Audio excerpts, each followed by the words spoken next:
اور سفید پوش برف کی چوٹیوں کو دیکھ کر اور کیفیت بنے، اور دشمن کو دیکھ کے اور کیفیت بنے، پانی کو دیکھ کے اور کیفیت بنے، باغ کو دیکھ کے اور کیفیت بنے، اور کوڑے کے ڈھیر کو دیکھ کر اور کیفیت بنے، قرآن کو دیکھے تو اور کیفیت بنے، بیت اللہ کو دیکھے تو اور کیفیت بنے، روضہ رسول کو دیکھے تو اور کیفیت بنے۔ یہ کون ہے جو ہر جگہ ان آنکھوں سے کیا کیا نظارے کروا رہا، دکھا رہا؟ ذالکم اللہ ربکم الحق فماذا بعد الحق الا الضلال فانا تصرفون۔ کہاں جا رہے ہو میرے بندو اپنے رب کو چھوڑ کر؟ تو میرے بھائیو، پہلا محسن اللہ ہے۔ میں صرف اشارہ کر رہا ہوں، عصر کا وقت سر پہ کھڑا ہوا ہے، صرف اشارہ کر رہا ہوں کہ سب سے بڑا محسن اللہ ہے۔ تو اللہ ہی کی نہیں مانتے، اللہ ہی کی نہیں مانتے۔ اس نے بلایا، ہم نے نہ سنا، اس نے پکارا، ہم نے کان بند کیے، اس نے روکا، ہم ہر رکاوٹ توڑتے چلے گئے، اس نے چلایا، ہم رکتے چلے گئے، اس نے روکا، ہم بہتے چلے گئے، اس نے نظریں جھکانے کو کہا، ہماری اٹھتی چلی گئیں، اور اس نے ترازو کو صحیح تولنے کو کہا، ہماری ڈنڈیاں بڑھتی چلی گئیں، اس نے سچائی کو کہا، جھوٹ کے بازار گرم ہے، اس نے ماں باپ کے سامنے سر جھکانے کو کہا، ہم نے ماؤں کو زندگی میں اجیرن کر کے رکھ دیا، باپ کی آنسو نکال کے رکھ دیے، اس نے پڑوسیوں سے حسن سلوک کا حکم دیا، ہم نے عداوتیں مول لی۔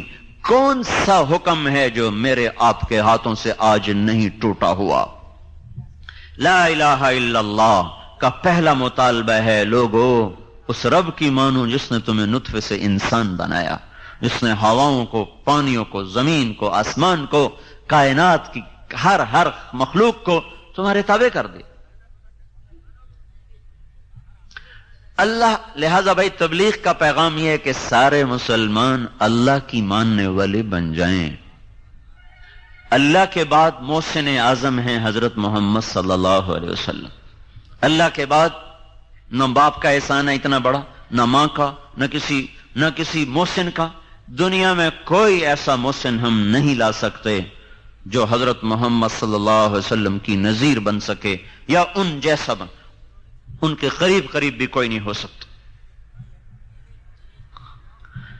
اللہ تعالیٰ کے بعد سب سے بڑا محسن اعظم، اور چھوڑو، اتنی بڑی قربانی ہے اللہ کے دیدار کے بعد بھی واپس آ جانا۔ یہ اتنی بڑی ہمارے نبی کی قربانی ہے۔ جب لوگ جنت میں جائیں گے تو اللہ تعالیٰ کہیں گے آؤ بھائی میری ملاقات کو آؤ، تو لوگ جائیں گے تو اللہ تعالیٰ اپنا نقاب اٹھائے گا، دیدار کرائے گا، تو جنت والوں کو جنت بھی بھول جائے گی، حوریں بھی بھول جائیں گی، بیویاں بھی بھول جائیں گی، نہریں بھی بھول جائیں گی، شراب، باغ، باغیچے سب بھول۔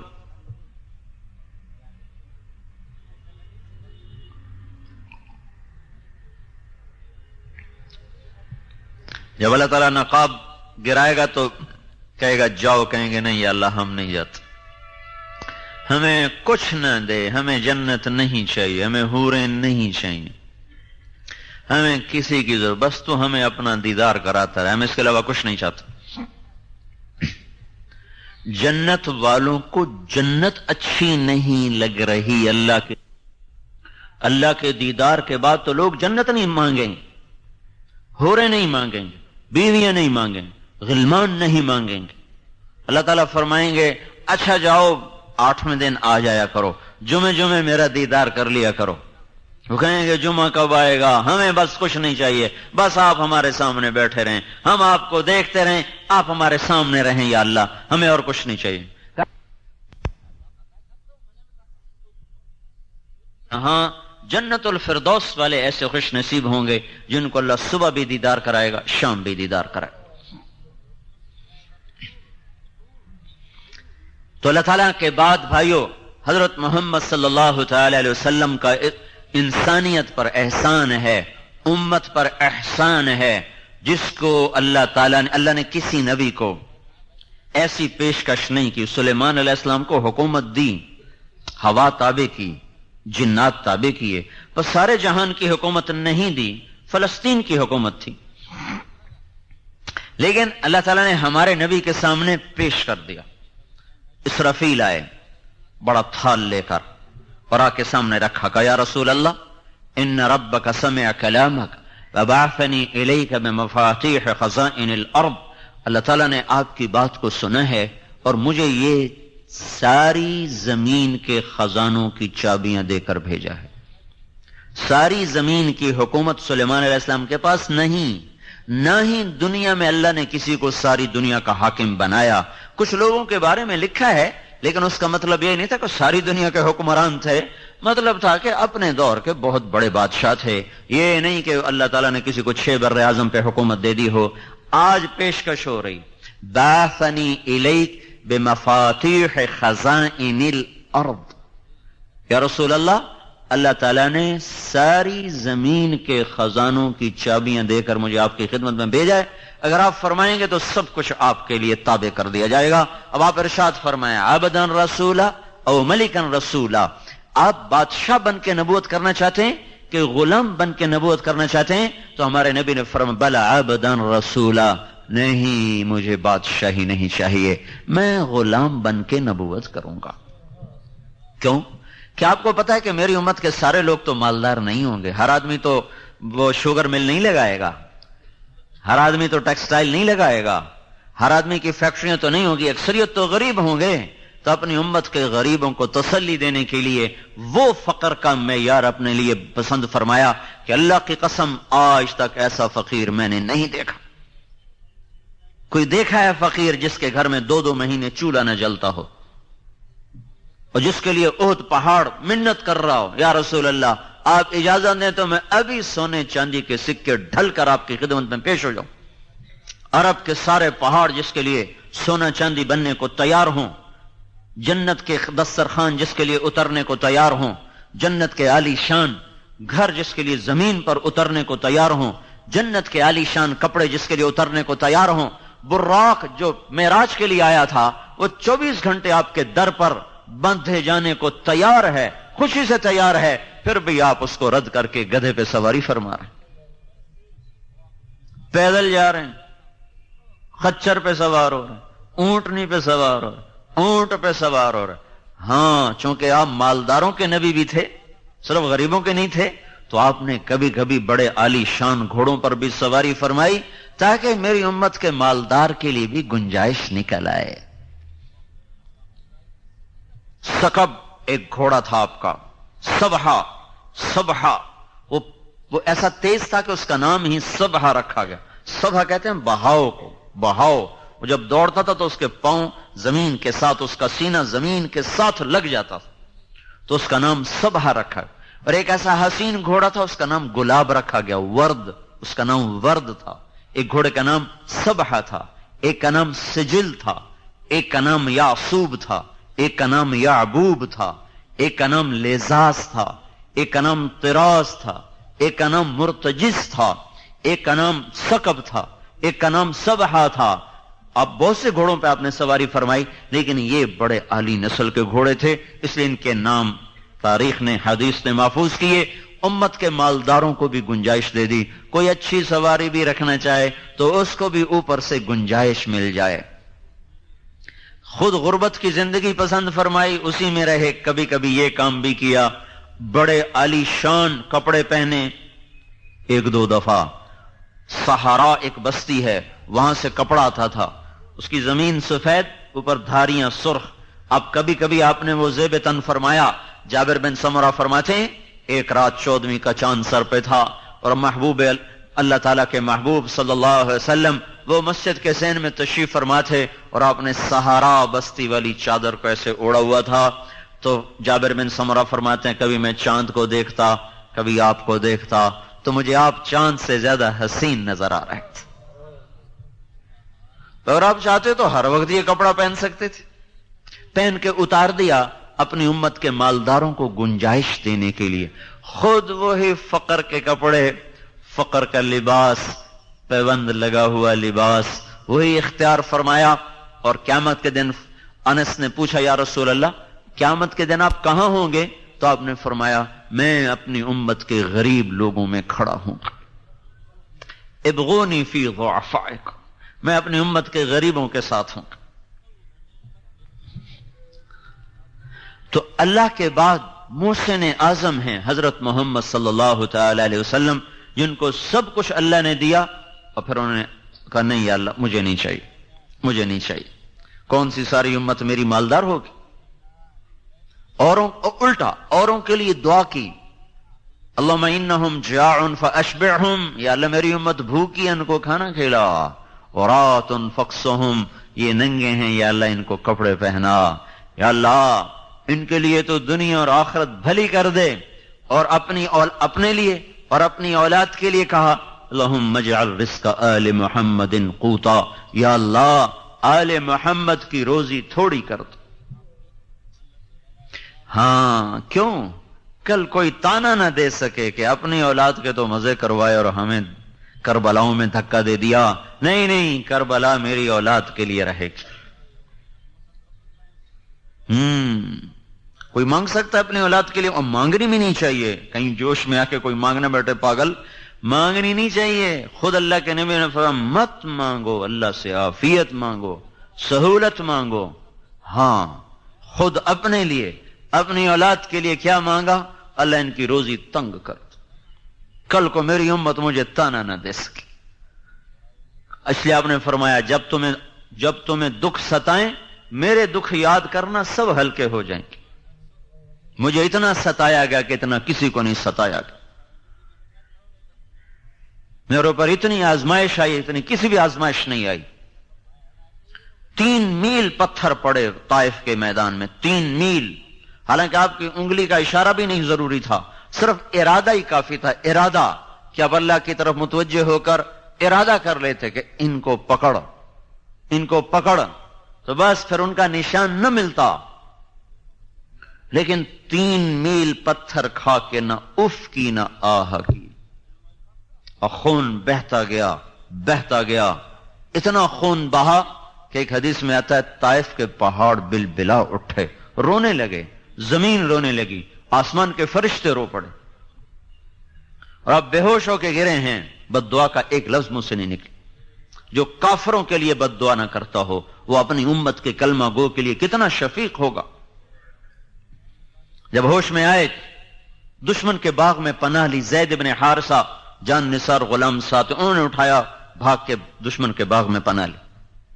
جس کو دیکھ کر دشمن بھی رو پڑے ہوں، اس کی امت اسی کی سنتوں پہ چھریاں پھیرتی۔ اے ہے زندگی کی ہر طرز میں دوری دھار کا خنجر ہے جو میرے آپ کے ہاتھ میں ہے، اور سارے وار حضور کے طریقوں پر ہی ہو رہے ہیں۔ کہ کہتے ہیں سنت ہی کیڑی گل ہے جی، کرو تو ثواب ہے، نہ کرو تو گناہ تو کوئی نہیں۔ یہ چلتی مل کا ایک پرزہ خراب ہو جائے چلتی رہے گی، سائرن بجنے لگ جائیں گے، فالٹ آ گیا ہے، فالٹ آ گیا ہے۔ وہ کہا جو کوئی نہیں ایک پرزے کی خیر ہے، کوئی نہیں چلنے دو، ایک پرزے کی خیر ہے، ٹھیک ہو تو بھی ٹھیک ہے، خراب ہو تو بھی ٹھیک ہے۔ اگلے دن ساری مل کا بھٹا بیٹھا ہوگا۔ تو اللہ کے محبوب کی سنت ایک پرزے سے بھی زیادہ سستی ہے۔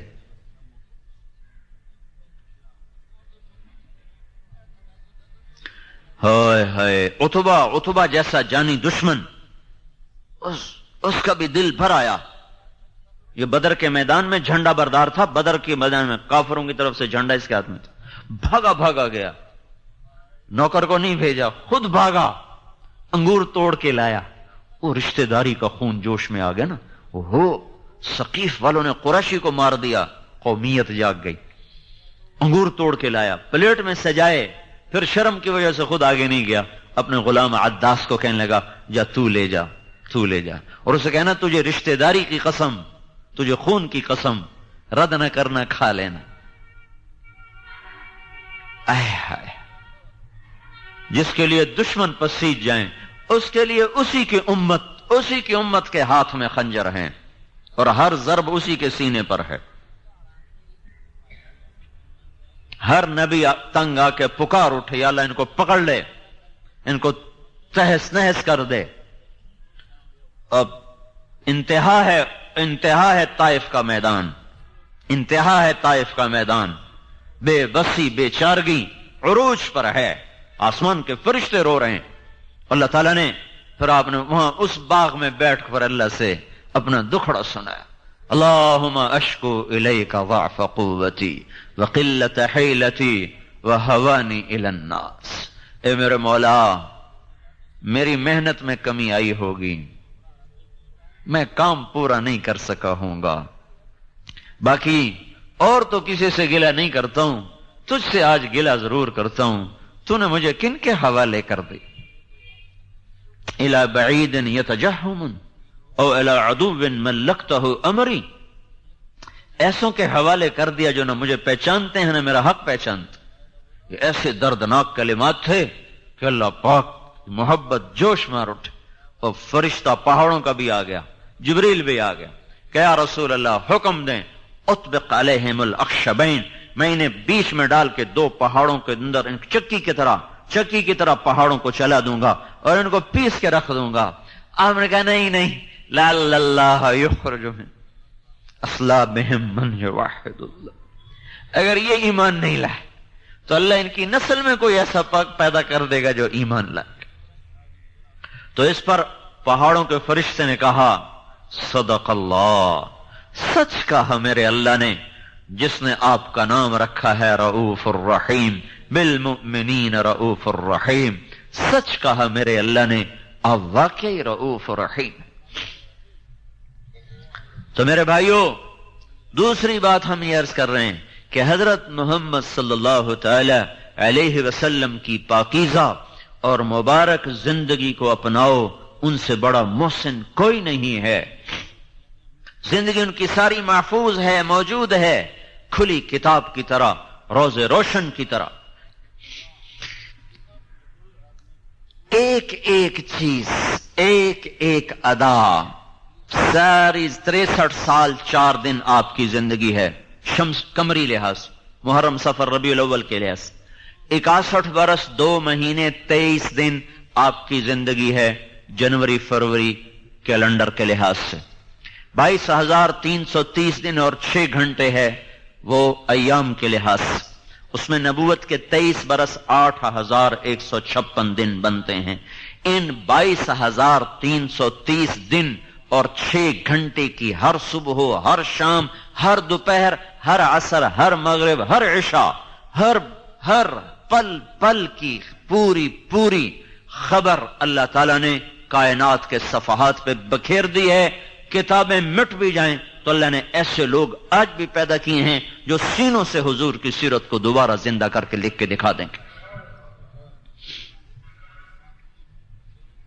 یہ نہیں کہ کوئی رہبر نہیں ہے، رہبر تو موجود ہے، چلنے والا کوئی نہیں ہے، راہ رو منزل کوئی نہیں، ہادی رہبر موجود ہے۔ تبھی تو آپ پر نبوت کو ختم کر دیا گیا، اب کوئی نبی نہیں آئے گا، جو آئے گا وہ دجال ہوگا، کہ اب آپ کی زندگی مٹ نہیں سکتی، آپ کی سیرت چھپ نہیں سکتی۔ قیامت تک کے لیے آپ کی زندگی کو اللہ تعالیٰ نے ایسے محفوظ کیا کہ میں ہر جگہ حضور کا نسب اس لیے سنا، کوئی اپنے حافظے کے لیے نہیں سناتا ہوں یا کوئی اپنے علم کے روب کے لیے نہیں سناتا ہوں۔ 2 وجہ ہیں، ایک تو یہ بتانا چاہتا ہوں کہ اللہ کے نبی کی پوری زندگی کھلی کتاب کی طرح موجود و محفوظ ہے، روز روشن کی طرح محفوظ ہے، کوئی اس میں کسی جگہ بھی خفا نہیں ہے۔ جس کی 10,000 سال کی زندگی جو پیچھے ہے، جب وہ محفوظ ہے تو اگلی زندگی کیسے چھپ جائے گی؟ پر تلاش تو کرو۔ تمہیں ضرور گنے خریدنے اور بیچنے کا فکر چڑھا ہوا ہے، اور ڈگریاں لینے اور بنانے کا فکر چڑھا ہوا ہے، پیسہ پیسہ پیسہ، کتنا کو لے جانا چاہتے ہو بھائی؟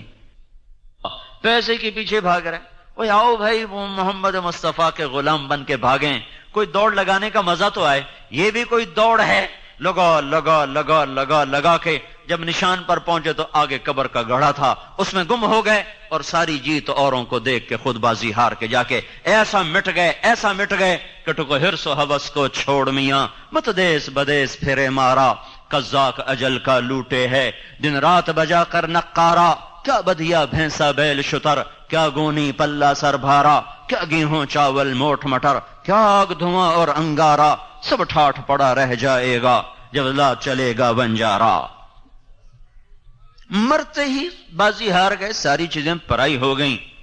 آؤ بھائی غلام مصطفیٰ بننے کی دوڑ لگائیں، غلام مصطفیٰ بننے کی دوڑ لگاؤ، ان کی زندگی کھلی کتاب کی طرح موجود. 80 دادیں ہیں باپ سے لے کر آدم تک، سب محفوظ ہیں.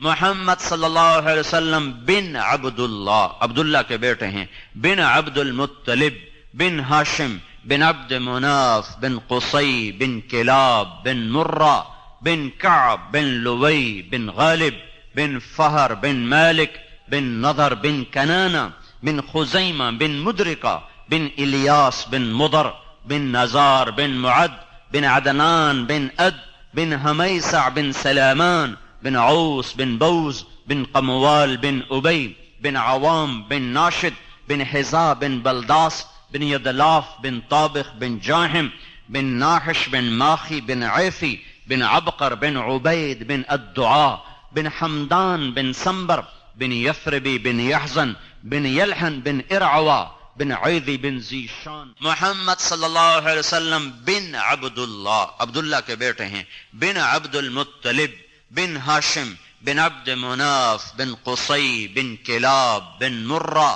بن کعب بن لوی بن غالب بن فہر بن مالک بن نضر بن کنانہ بن خزیمہ بن مدرکہ بن الیاس بن مضر بن نزار بن معد بن عدنان بن اد بن ہمیسع بن سلامان بن عوس بن بوز بن قموال بن ابی بن عوام بن ناشد بن حزا بن بلداس بن یدلاف بن طابخ بن جاہم بن ناحش بن ماخی بن عیفی بن عبقر بن عبید بن الدعاء بن حمدان بن سنبر بن یثربی بن یحزن بن یلحن بن ارعوا بن عیدی بن زیشان بن عیسر بن اقناد بن ایہام بن مقصر بن ناحف بن زارح بن سمی بن مزی بن عوض بن عرام بن قیدار بن اسماعیل بن ابراہیم بن آذر بن ناحور بن سروج بن رعو بن فائج بن عابر بن ارفخشاد بن سام بن نوح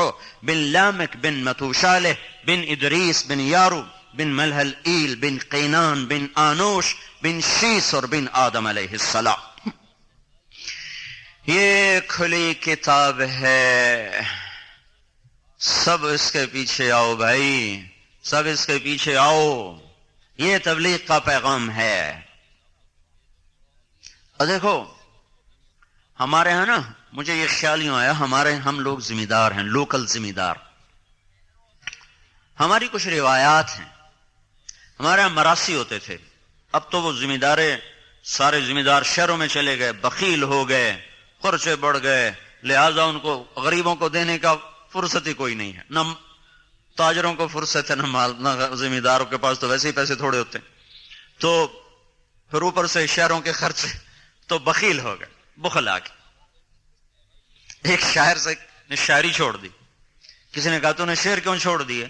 قالوا هجرت الشعر قلت ضرورة باب الدواعي والبواعث مغلق خلت الديار فلا كريم يرتجى منه النوال ولا مليح يعشق.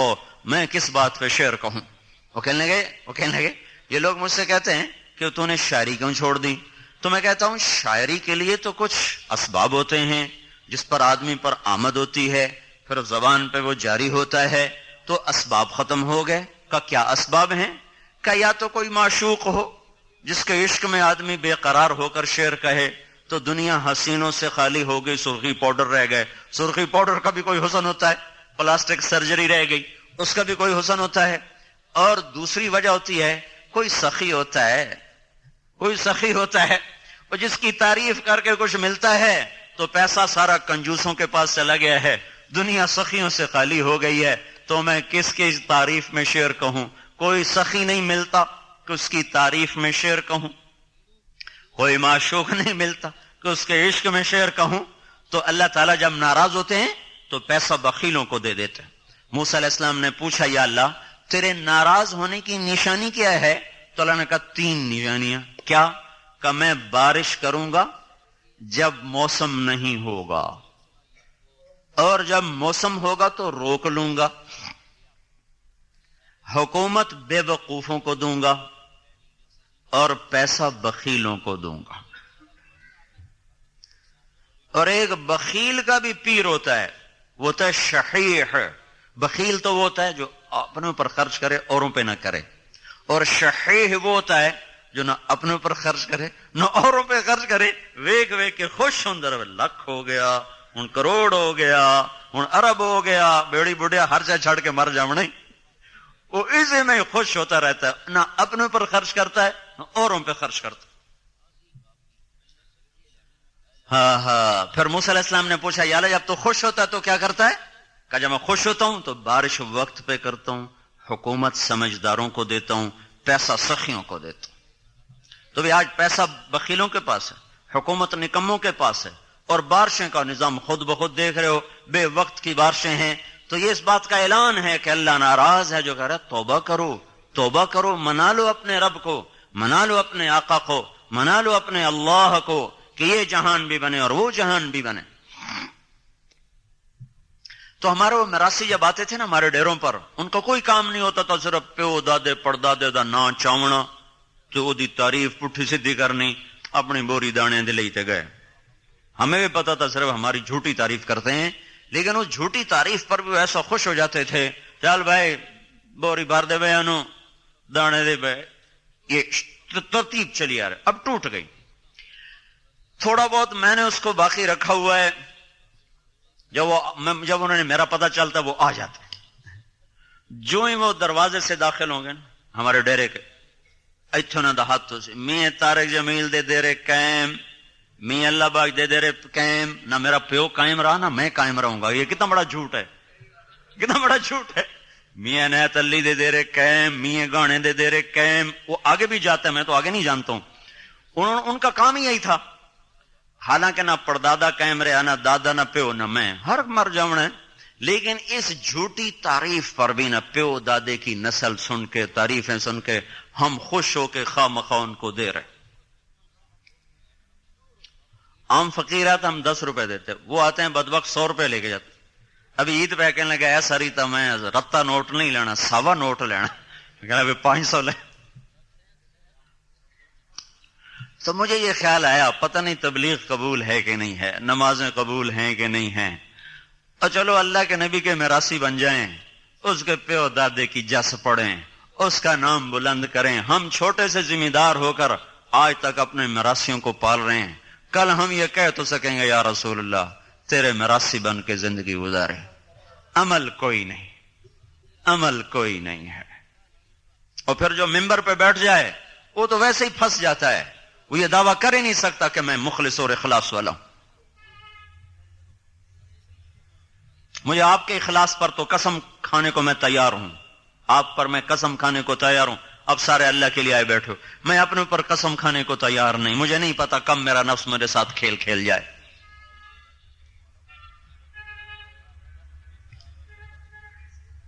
تو بھائیو، حضرت محمد صلی اللہ تعالی علیہ وسلم ایک پاکیزہ زندگی لے کر آئے، تبلیغ اس کو سیکھنے کا پیغام ہے۔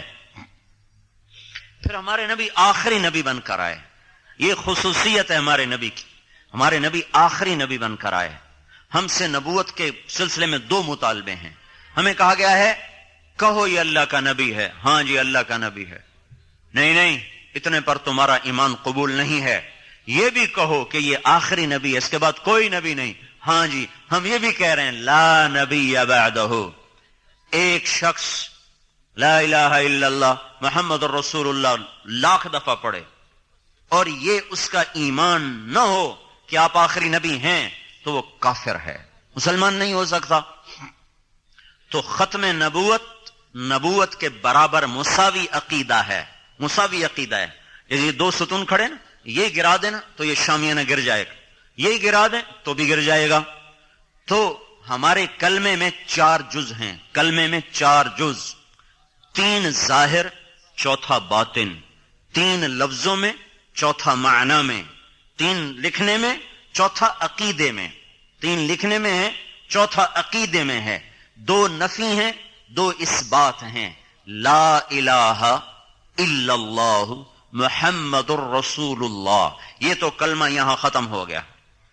لا نبی بعدہ، کوئی معبود نہیں اللہ کے سوا، محمد صلی اللہ علیہ وسلم اللہ کے رسول ہیں، بات یہاں ختم ہے۔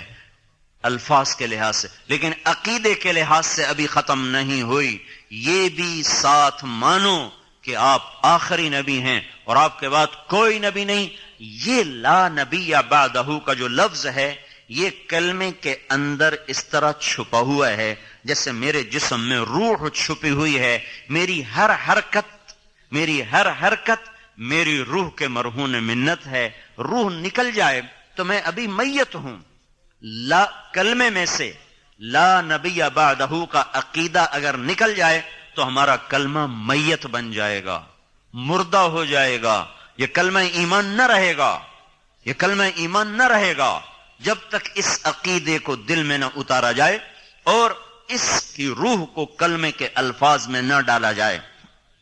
تو 4 حصے ہو گئے. 2 نفی، لا الہ یہ نفی ہے، لا نبی بعدہ یہ نفی ہے، الا اللہ یہ اس بات ہے، محمد الرسول اللہ یہ اس بات ہے. ان 4 چیزوں کے 4 مطالبے ہیں. لا الہ کا مطالبہ ہے کبھی کسی کے سامنے ہاتھ نہ پھیلاؤ، کبھی کسی کو مدد کے لیے مت پکارو، کبھی کسی کے سامنے سر نہ جھکاؤ، کبھی کسی کے آگے ماتھا نہ جھکاؤ. الا اللہ کا مطالبہ یہ ہے کہ ہاتھ اسی کی طرف اٹھاؤ، اسی کو مدد کے لیے پکارو. فلا تدعوا مع اللہ احدا، جب اللہ موجود ہے تو اللہ کو چھوڑ کر کسی کو مت پکارو، کسی کو مت صدا دو، ندا دو. تو اور یہ ماتھا صرف اللہ کے سامنے جھکاؤ، یہ صرف زمین پہ سر رکھا جائے گا. اللہ کو سامنے رکھ کر یہ کسی کے آگے سر نہیں جھکے گا، نہیں جھک سکتا. یہ صرف اللہ کے سامنے جھکے گا یہ سر. اور محمد تغلق جو تھا نا بڑا خر دماغ بادشاہ تھا، تو اس نے بڑے عجیب حکم نافذ کیے تھے. اس کے دربار میں آ کر یوں سر جھکانا ضروری تھا، یوں سر جھکانا ضروری. خواجہ نظام الدین اولیاء رحمت اللہ علیہ کو اس نے بلوایا تو کہا یہ کسی کے سامنے نہیں سر جھکاتے، کہا میں ابھی بندوبست کرتا ہوں. تو اس نے دروازہ بنوایا، اس کے بیچ میں چھوٹا دروازہ لگا دیا جس میں آدمی یوں کر کے یوں آگے خود بیٹھو. جب وہ تشریف لائے تو ان کو بھی اس کی چال کا اندازہ ہو گیا. انہوں نے پاؤں پہلے اندر ڈالا. اگر یہ سر نظام الدین کا اللہ کے سوا آج تک کسی کے سامنے جھکا نہیں، یہ صرف اللہ ہی کے سامنے جھکا ہے. یہ الا اللہ کا مطالبہ ہے. محمد الرسول اللہ صلی اللہ علیہ وسلم کا مطالبہ کیا ہے؟ محمدی بن جاؤ، غلام رسول بن جاؤ، غلام نبی بن جاؤ. جیسے وہ سامنے وردی والے بتا رہے ہیں کہ یہ سیکیورٹی کے لوگ ہیں، اگر یہ شلوار کرتا پہن لیں تو پھر کوئی پتہ نہیں چلے گا سیکیورٹی والے ہیں کہ عام لوگ ہیں. تو اس محمد الرسول اللہ کے عقیدے کا اتنا مطالبہ ہے کہ اتنی غلامی رسول اختیار کرو کہ چلتے پھرتے غلام رسول نظر آؤ، کہا جا سکے یہ غلام رسول ہے، یہ غلام نبی ہے، یہ غلام مصطفیٰ ہے، یہ غلام مجتبیٰ ہے. اتنی وردی نہ اتارو کہ پہچان ہی ختم ہو جائے غلام رسول ہے کہ غلام شیطان ہے. اگر وردی کی کوئی قیمت نہ ہوتی تو ان کو وردی کیوں پہنائی گئی؟ پولیس کو وردی کیوں پہنائی گئی؟ فوج کو وردی کیوں پہنائی گئی؟ اگر وردی کی کوئی قیمت نہیں ہے تو وہ کہو جرنیل فوج کے جرنیل سے کہ آپ کل انڈین جرنیل کی وردی پہن کر آ جائیں، کوئی فرق نہیں پڑتا، وردی جیسی بھی، دل ٹھیک ہونا چاہیے. نہیں کہ جی اندر بندے دا ٹھیک ہونا چاہیے، باہر دی کیڑی گل ہے، دل مومن ہونا چاہیے، اتو بھاویں جی ہو جاوے. جاؤ بھائی جرنیل پاکستان سے کہو کل آپ ہندوستانی جرنیل کی وردی پہن کر آئیں، کوئی فرق نہیں پڑتا، دل مومن ہونا چاہیے، باہر دی کیڑی گل ہے. اگر وہ ہندوستانی جرنیل کی وردی پہن کے چلا گیا تو اس پر بغاوت کا مقدمہ درج ہوگا، غداری کا مقدمہ درج ہوگا.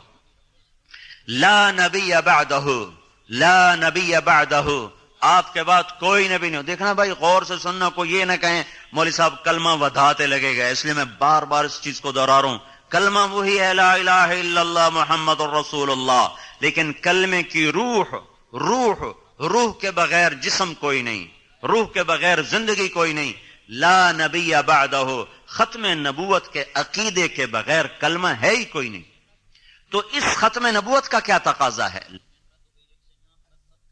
یا بعدہ، ختم نبوت کی پہچان کیا ہے؟ پہچان کیا ہے؟ میں آپ کو واقعہ سناتا ہوں، اسے آپ کو پتہ چلے گا۔ 1979 میں ایک جماعت پیدل فرانس میں چل رہی، فرانس میں پیدل، سردی کا موسم، ایک گاڑی رکی، دو لڑکیاں نکلی، انہوں نے جیب سے پیسے نکالے، کہا بھی یہ پیسے لے لیں، بس پہ چڑھ جائیں، بڑی سردی ہے۔ کہنے لگے ہمارے پاس پیسے ہیں۔ کہا تو پھر آپ اکٹھے سوار ہونا چاہتے ہیں، پوری وین چاہتے ہیں، تو ہم آپ پیچھے شہر ہے، ہم آپ کے لیے پوری وین لے کر آتی ہیں۔ کہا نہیں ہمیں وین نہیں چاہیے، وین تو ہمارے پاس اپنی ہے۔ وہ پیدل جماعتیں جب پہلے چلتی تھیں تو وہ ایک وین لے کر اس میں سامان ڈالا اور وین چلی 15 میل، وہاں جا کے ڈیرا لگایا، خیمہ لگایا۔ اب تو ہر جگہ مسجدیں بن گئی، پہلے خیمے لگاتے تھے، یہ پیچھے پیدل آتے تھے۔ وہ کہنے لگے پھر تم پیدل کیوں چل رہے ہو؟ پیدل کیوں چل رہے ہو؟ تو انہوں نے اس کو تھوڑی بات کی کہ ہم اس لیے پیدل چل رہے ہیں کہ لوگوں کو ہدایت مل جائے، لوگ اللہ کو مان لیں، اللہ کی اطاعت کر لیں۔ تو ایک لڑکی کہنے لگی میں بتاؤں تم کون ہو؟ مجھے اب پتہ چل گیا، میں بتاؤں تم کون ہو؟ بتائیے۔ کہ تم نبی ہو۔ کہ آپ کو کیسے پتہ چلا ہم نبی ہیں؟ کہ ہماری کتابوں میں لکھا ہے کہ یہ کام نبی کیا کرتے ہیں۔ تو انہوں نے بتایا کہ ہم نبی نہیں ہیں، ہاں ہم اس نبی کے امتی ہیں جو ہمارے ذمے نبی والا کام لگا کر گیا۔ جاتے ہوئے فرما گیا میرے بعد کوئی نبی نہیں، تمہارے بعد کوئی امت نہیں، میرا پیغام پوری دنیا میں پہنچانا تمہارے ذمے ہے۔ وہ دونوں لڑکیاں مسلمان ہو گئیں۔ پھر تھوڑی دیر بعد پھر واپس آئیں اور ڈگی بھری ہوئی کھولی، اس میں پھل، مالٹے، سیب، کیلے، کئی آپ لے لیں۔ ان کا ہمیں تو ایک چادر اٹھانی مشکل ہو رہی ہے، کریٹ کہاں سے اٹھائیں گے؟ کہا نہیں کچھ نہ کچھ ضرور لینا پڑے گا۔ تو کسی نے کیلا لے لیا، کسی نے سیب لے لیا۔ پھر کہا کہ آپ اگلے اتوار آپ کہاں ہوں گے؟ کہاں فلاں جگہ پر ہوں گے۔ اتوار کو وہ لڑکیاں 8 لڑکیوں کو لے کر آئیں اور ان کو بھی وہاں مسلمان کیا۔ بھائیو، اس امت کی امتیازی شان تبلیغ کا کام ہے۔ اگر تبلیغ کا کام نہ ہوتا تو دنیا میں اسلام نہ پھیلتا۔ تبلیغ کا کام نہ ہو، سارے دین کے کام ہوں تو کیا ہوگا؟ جیسے گنا روز آ رہا ہو، دیکھنے میں روزانہ گنوں کے ٹن ٹن آ رہے ہوں، بیچ میں اس کے شکر شوگر نہ ہو تو یہ مل کوئی نتیجہ نکالے گی؟ پھوکا پاؤڈر نکل کے باہر آئے گا۔ اللہ نے اس امت کو تبلیغ کا مبارک کام دیا ہے، اور یہ نبیوں والی محنت ہے جس کے ذریعے سے ساری دنیا میں دین زندہ ہوتا ہے۔ 90 برس کے اندر 11 ہجری میں ہمارے نبی کا انتقال ہوا، 12 ربیع الاول، 11 ہجری کے محرم صفر کے 2 مہینے گزر چکے ہیں، ربیع الاول کے پہلا 10 دن گزر چکے ہیں۔ پھر 1 سال مزید لگا عرب کے لوگوں کو دوبارہ مسلمان بنانے میں جو مرتد ہو گئے تھے، تو اس طرح 12 ہجری مکمل ہو گئے۔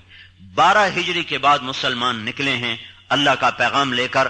ٹھیک 92 ہجری میں میرے ضلع ملتان میں محمد بن قاسم داخل ہو گئے، 80 برس کے اندر، اور ادھر کاشغر تک، ادھر استنبول تک، ادھر جنوبی ادھر وہ سارا شمالی افریقہ، الجزائر، تیونس، مراکش اور لیبیا اور سینیگال، چاڈ تک، سارا پرتگال، سارا اسپین، جنوبی فرانس تک یہ امت پہنچی ہے صرف 92 برس کے اندر۔ 82 برس، 80، 100 سال کے اندر اندر یہ سارا دائرہ کھینچا گیا ہے۔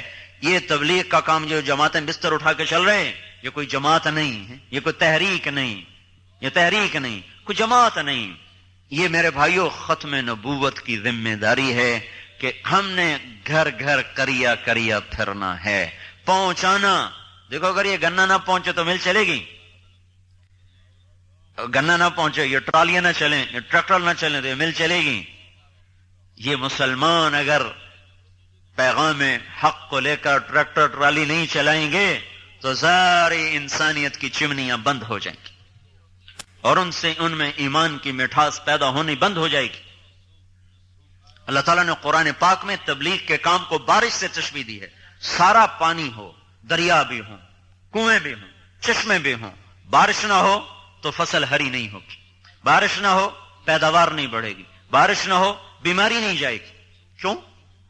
کہ بارش ایسے ناممکنات کو ممکن بناتی ہے جو انسانی بس میں نہیں ہیں۔ یہ چند ایسے یہ نامیاتی مادے زمین پر برساتی ہے جو انسان نہیں برسا سکتا۔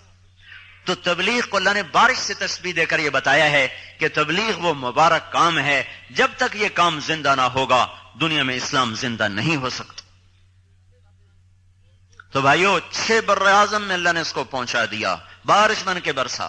یہ جو بارش ہوتی ہے نا، یہ 97% تو ہوتی ہے سمندر کے بخارات سے، 3% ہوتی ہے باقی بخارات سے پانی، اور 1 سیکنڈ میں، کیا بتا رہا ہوں، 1 سیکنڈ میں 16 ملین ٹن پانی بخارات بن کے ہوا میں چلا جاتا ہے۔ 1,60,00,000 ٹن پانی ہوا میں 1 سیکنڈ میں چلا جاتا ہے۔ یہ کہاں سے جاتا ہے؟ سمندر کی جو اوپر کی سطح ہے پانی کی، اس کو کہتے ہیں مائکرو لیئر۔ 1/10 ملی میٹر سینٹی میٹر کا 10واں حصہ ہوتا ہے، پھر اس کے 10 حصے کیے جائیں تو اس کا وہ جو 1/10 ملی میٹر ہے، وہ جو پانی کی سطح ہے اس میں بے شمار جانور ہیں، بے شمار درخت ہیں، پودے جو مائکروسکوپ سے نظر آتے ہیں، وہ اس میں گلتے ہیں، سڑتے ہیں، مرتے ہیں۔ یہ بارش کے بخارات اس میں سے اٹھتے ہیں تو اپنے ساتھ بے شمار کھاد لے کے جاتے ہیں۔ وہ کھاد اوپر سے اللہ اس کو برساتا ہے تو اس میں میگنیشیم، کوبالٹ، زنک اور مرکری اور پلس نائٹروجن جو ہوا میں ہے، وہ اس طرح مناسب انداز سے گرتا ہے کہ ساری زمین ہری ہو جاتی ہے، فصلیں لہلہا جاتی ہیں، اور انسانی زندگی میں بھی بہار آ جاتی ہے، بیماریاں ختم ہو جاتی ہیں۔ اگر یہ بارش بند ہو جائے تو کنویں بھی ہوں، باغ بھی ہوں، اور دریا بھی ہوں، اور چشمے بھی ہوں، ٹیوب ویل بھی ہوں، اول تو آہستہ آہستہ سب خشک ہو جائیں گے، اور اگر ہوں بھی صحیح تو نہ زمین نرم ہوگی اور نہ انسان کو صحت ملے گی۔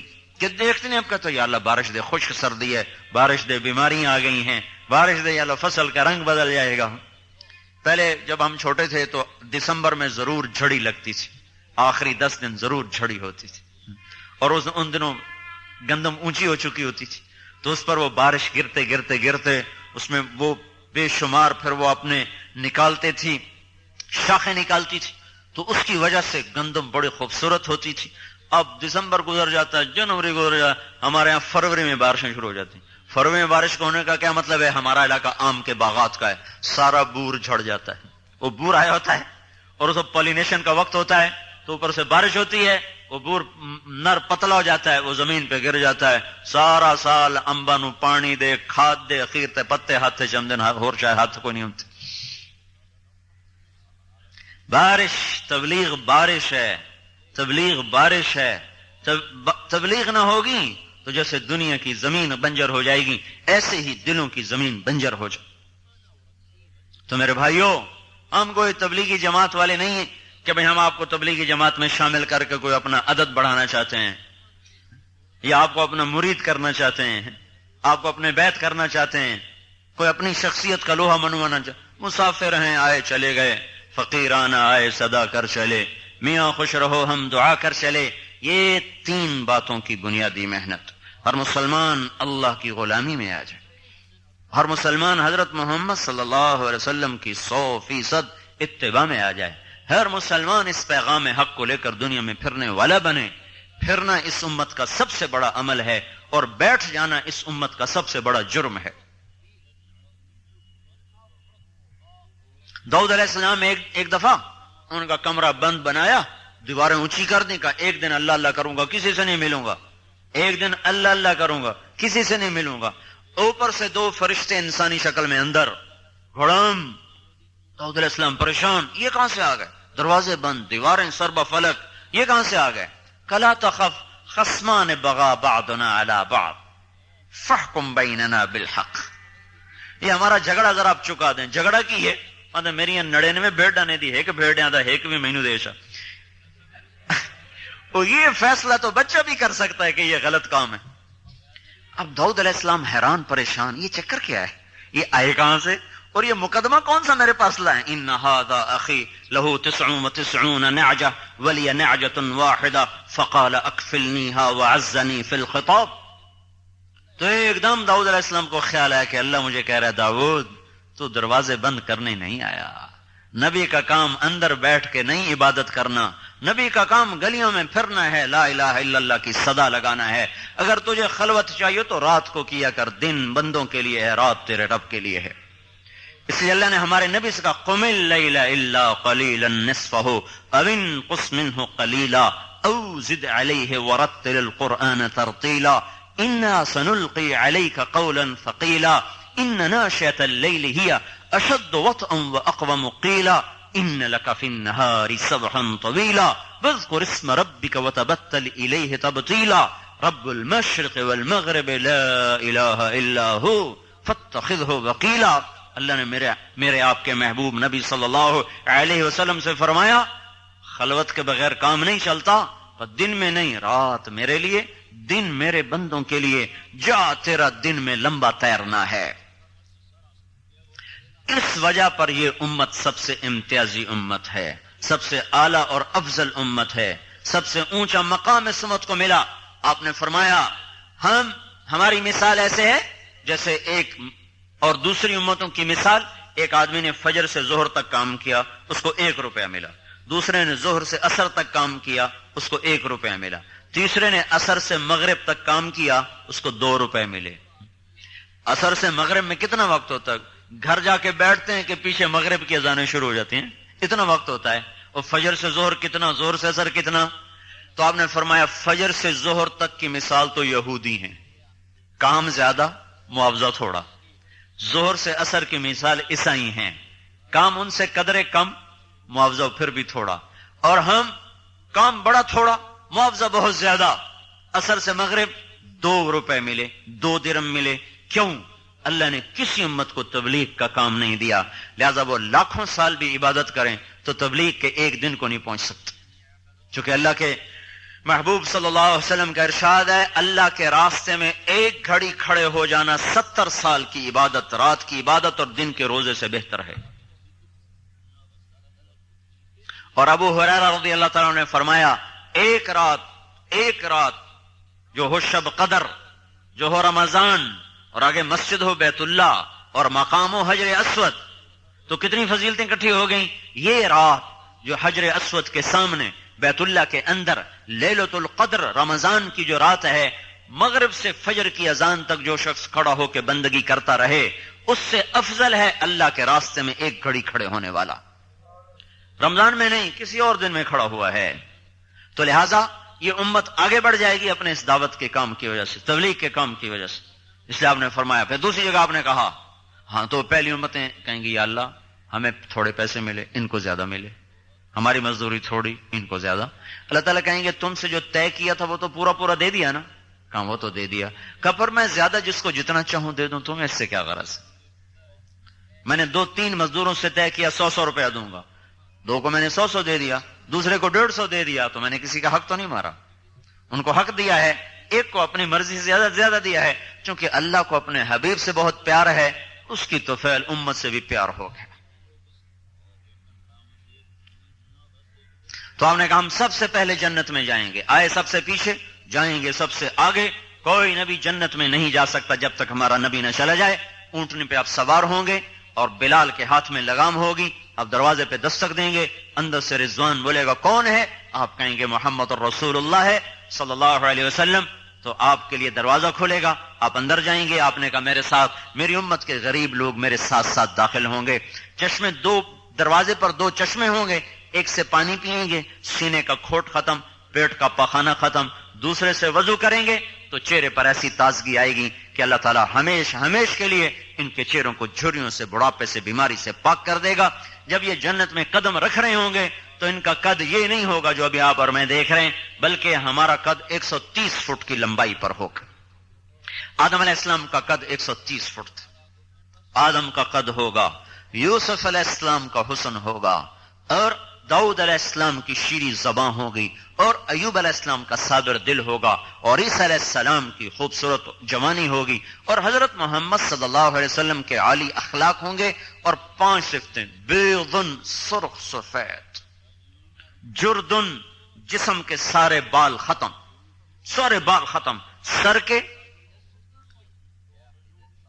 یہ بھموں کے، یہ پلکوں کے، تھوڑی تھوڑی بھیگی بھیگی مونچھیں، باقی سارے بال ختم.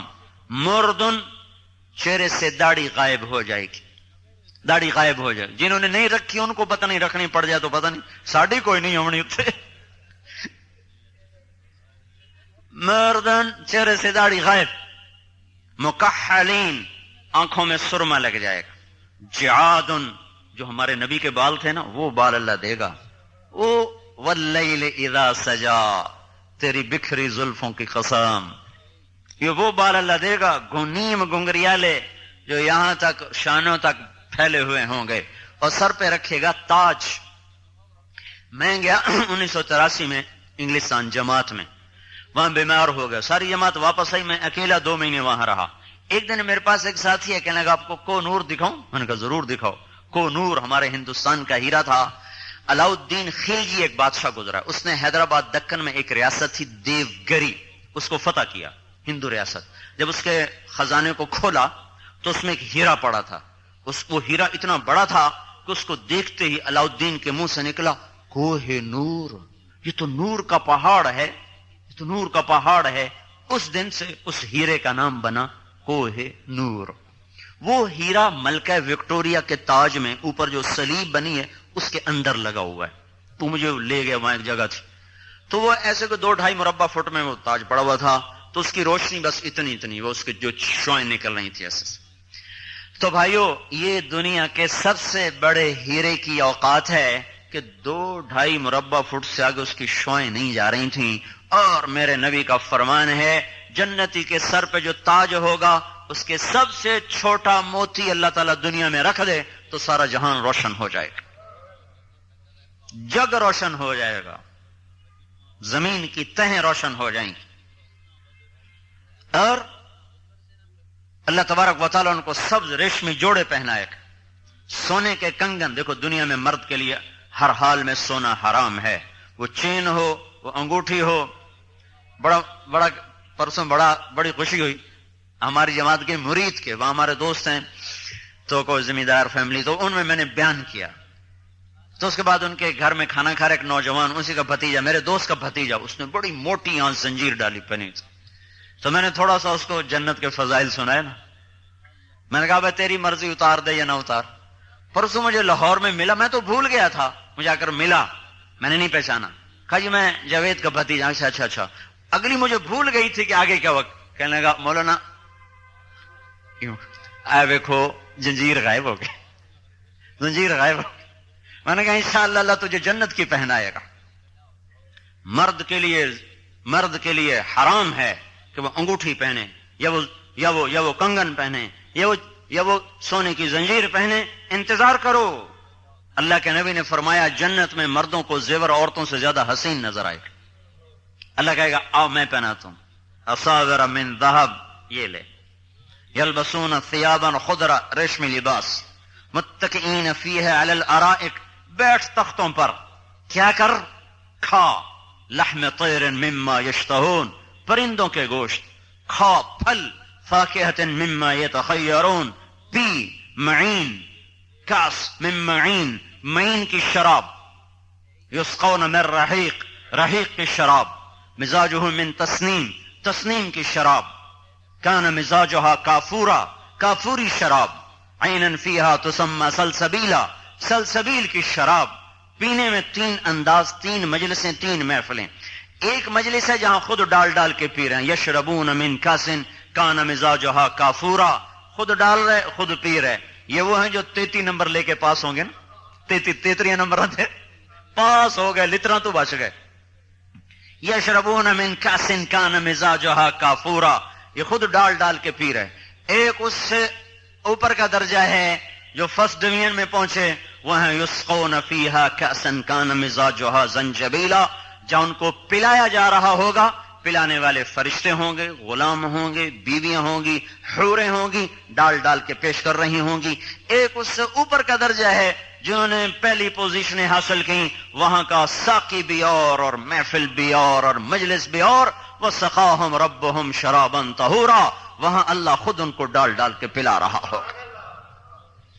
اب تمہاری مرضی ہے 33 نمبر لے لو یا فرسٹ ڈویژن لے لو یا امتیازی نمبر لے لو، اپنی مرضی.